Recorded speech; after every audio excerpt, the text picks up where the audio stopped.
With all the headlines and buzz in the media, some consumers believe the market is in a housing bubble. As the housing market shifts, you may be wondering what'll happen next.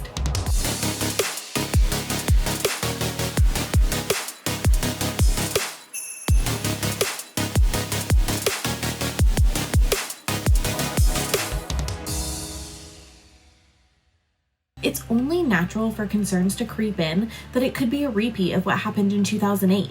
But the good news is there's concrete data to show why this is nothing like the last time. First of all, there's a shortage of homes on the market, not a surplus. The supply of inventory needed to sustain a normal real estate market is approximately 6 months. Anything more than that is an overabundance and will cause prices to depreciate. Anything less than that is a shortage and will lead to continued price appreciation. So for historical context, there were too many homes for sale during the housing crisis, which of many were short sales and foreclosures, and that caused prices to tumble. As for today, supply is growing, but there's still a shortage of inventory available. This graph uses data from the National Associations of Realtors to show how this time compares to the crash.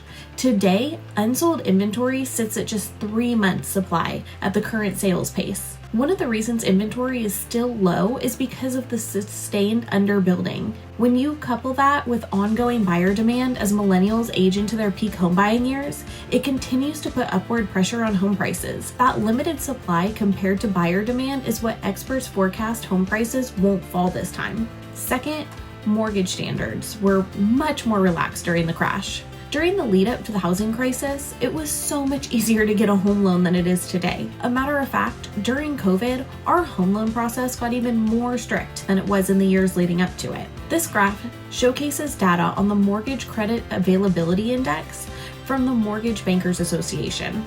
And the higher the number, the easier it is to get a mortgage. Running up to 2006, banks were creating artificial demand by lowering lending standards and making it easy for just about anyone to qualify for a home loan or refinance their current home.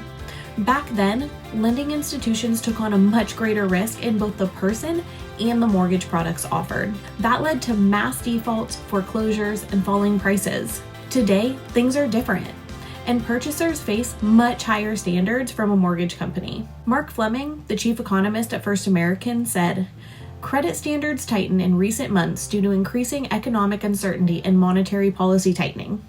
Stricter standards, like there are today, help prevent the risk of a rash of foreclosures like there was the last time." Which leads me into the foreclosure volume is nothing like it was during the crash. The most obvious difference is the number of homeowners that were facing foreclosures after the housing bubble burst. Foreclosure activity has been on the way down since the crash because buyers today are more qualified and less likely to default on their loans. This graph uses data from Atom Data Solutions to help you see the decline in overall foreclosures coming into 2022.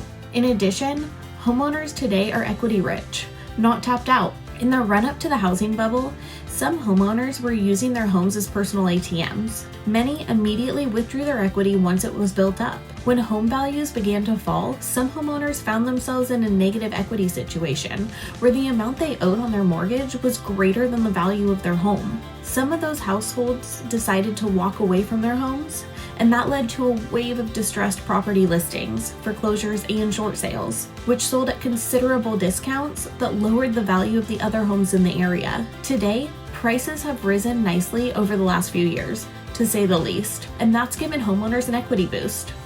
According to Black Knight, in total, mortgage holders gained $2.8 trillion in tappable equity over the past 12 months. That's a 34% increase that equates to more than $207,000 in equity available per borrower. With the average home equity now standing at $207,000, homeowners are in a completely different position this time. The bottom line is, if you're worried we're making the same mistakes that led to the housing crash, the graphs and information we just went over should help alleviate your concerns. Concrete data and expert insights clearly show why this is nothing like the last time. Thank you so much for stopping by my channel. My name's Cosetti.